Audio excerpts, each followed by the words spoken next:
What's up, guys? I'm Chad Hoover, and I'm back at the Bonafide factory with one of my favorite people in the world. This is Hans.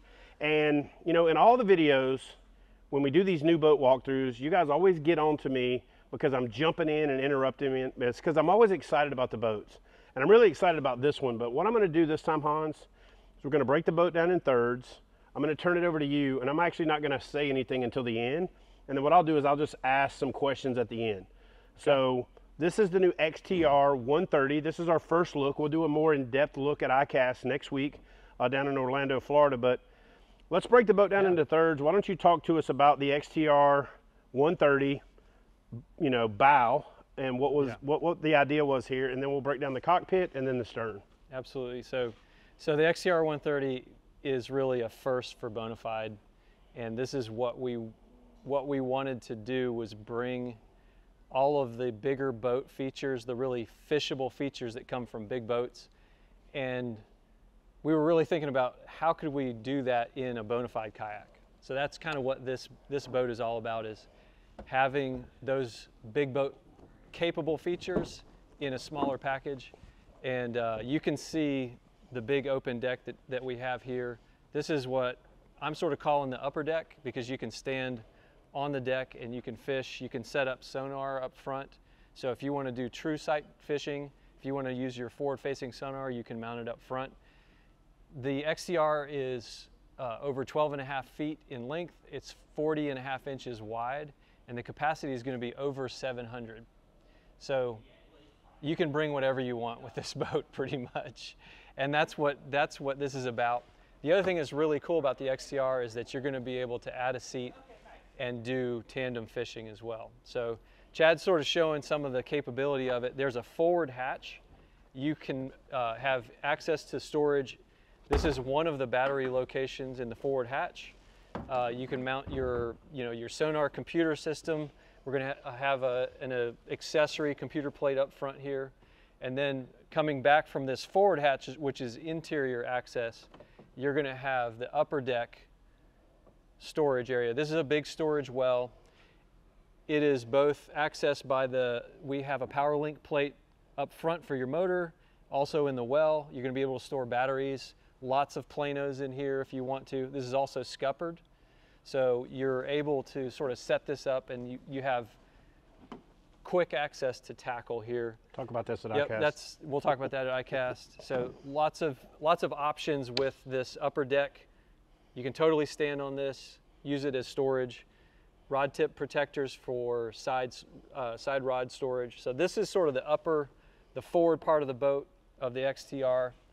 And then the other thing I want to talk about, the bow of the XTR, is just how many mounting options we've got up front here. We have drainage, so if you're a second angler, you have plenty of room for your feet to go. And then we also have a trailering loop up front. So a bunch of cool stuff coming on the XTR. All right, let's jump into the cockpit. All right, Hans, so the thing that sticks right out up front is this new Millennium seat sliding on a set of tracks, but take us through the layout and the configuration for the cockpit. You know, the midship of the XTR is really a first for us, because this is 65 by 24 of walkable space, and it is also elevated, so the capacity is really high. So that's super cool for us. You just have so much room. Even forward of your foot braces, you're going to have a lot of room right in front of you, so lots of tackle storage right where you need it. And then, as you said, this heavy-duty seat base on a 360 swivel seat means that you can really access gear fore and aft of the seat, and you're on 48 inches of track. So now the seat really trims to the way that you want to use the boat. So you can set it up with batteries where you want them to be. Power link plates on both sides. You got mounts for lock and load bases or just inserts. Really a solid platform, but gives you the opportunity to do with it what you want. Absolutely. So let's just slide this seat forward, and then you can go back to the tank well and tell them what's going on back there. All right, Hans, so now we're back here in the business end. This is where, well, actually both ends of this boat are business end. It's all business. Talk to us about the tank well. You know, we're obviously going to do the fitting of black packs and all that stuff when we get to ICAST, but just kind of give us the rundown on what's going on here. Yeah, you know, because the tracks give you so much flexibility with where the seat sits. The biggest crate or black pack you could want goes back here. You have paddle storage, side rod storage, so you can really set it up, and then behind all of that you can have additionally another 100-hour amp hour battery back here with tie downs. So if you are motorizing from the stern, there are a lot of options back here, whether it's a foot controlled steering or a tiller motor. You can set it up back here, and you can also add a rudder if you want a rudder and motorize from the bow. Or if you're trying to balance the load of your boat, you can run the power through the power link plates, bring the power out here, and have your batteries back here. Yeah. And then have your power pole back here and your motor in the front. I mean, really, kind of a little bit of everything. It's unlimited. So now that we've done the quick walkthrough of the boat, I'm going to ask you some questions, if you don't mind. What is the actual length of the boat?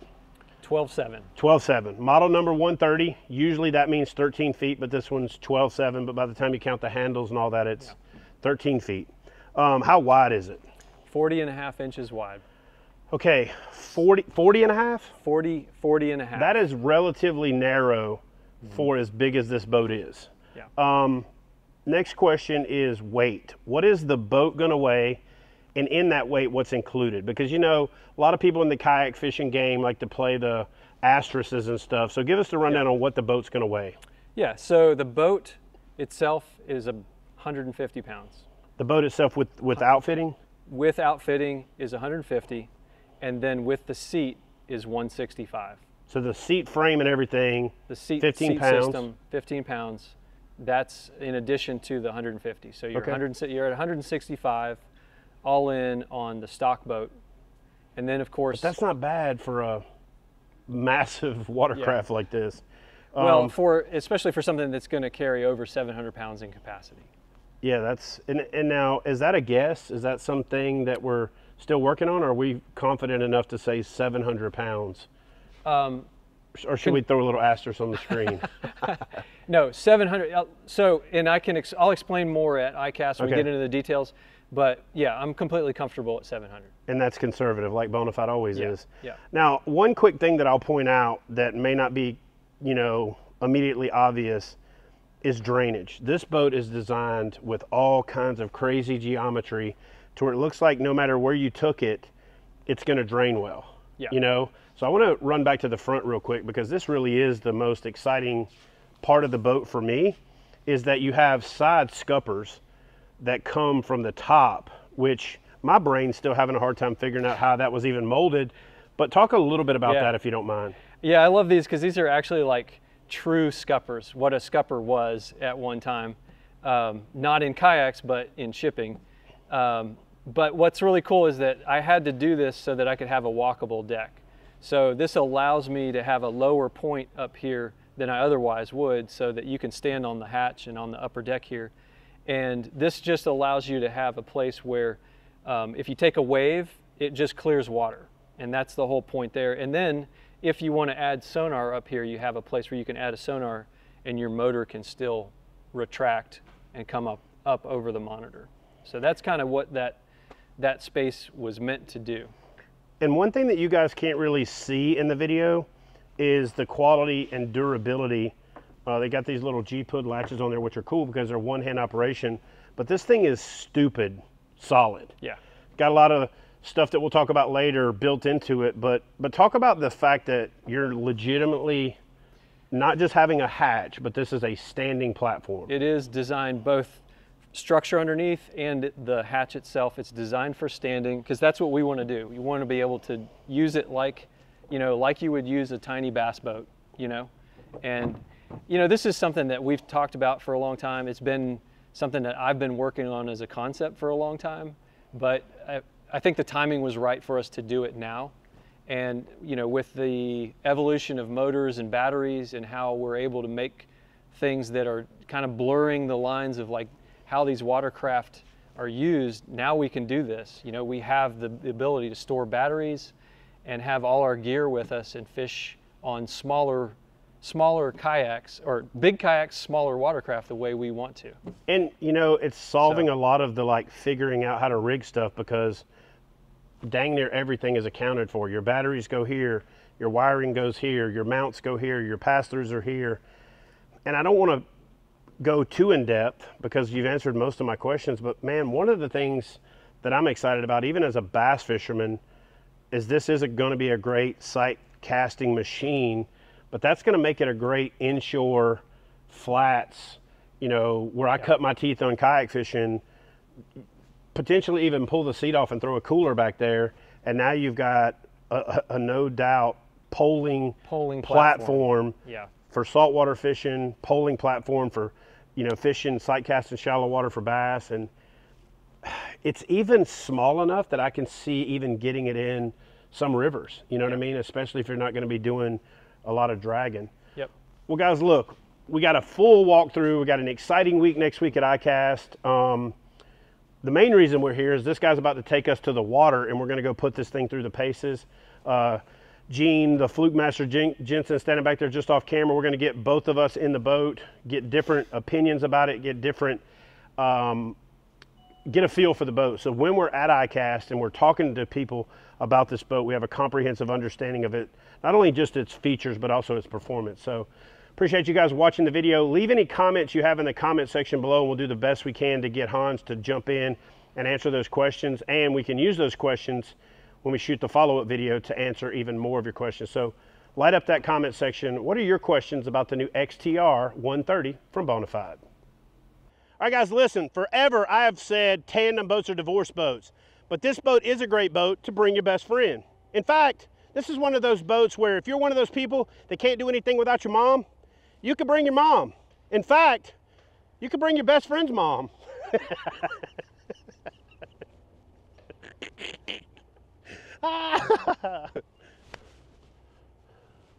You still got the microphone on, don't be stupid. Hey guys, I'm Chad Hoover with Kayak Bass Fishing. If you're looking to get in on the exciting sport of kayak fishing yourself, check out kayakbassfishing.com. Yeah! Boom! Oh yes! What a freaking toad. So whether you want to find out more about competitive kayak fishing and kayak fishing tournaments, or just looking to learn more to make yourself a better angler, head over to kayakbassfishing.com and join today.